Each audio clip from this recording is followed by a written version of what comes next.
నీపై నాకే ఏదో తెలియని నమ్మకం వచ్చింది. నీ స్ఫూర్తితో ఎంతో ఎంతో సాధించాలని తపనే పెరిగింది. నీ చెలిమితో ఊహల్లో నా ఊరిస్తున్నా గెలుపే అందింది. ఆ గెలుపుతో నిస్పృహలో నా నిదురిస్తున్నా మనసే మురిసింది. ఆ మనసు అలిసిపోరాదని ఈ చెలిమి నిలిచిపోవాలని ఇలా బ్రతుకును గెలవాలని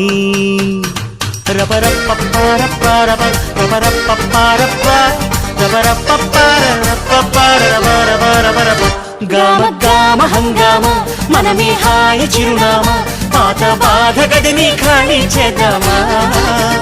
గామ గామ హంగామ కష్టం ఖర్చు పెడదామా కొత్త సంతోషం జమ చేద్దామా.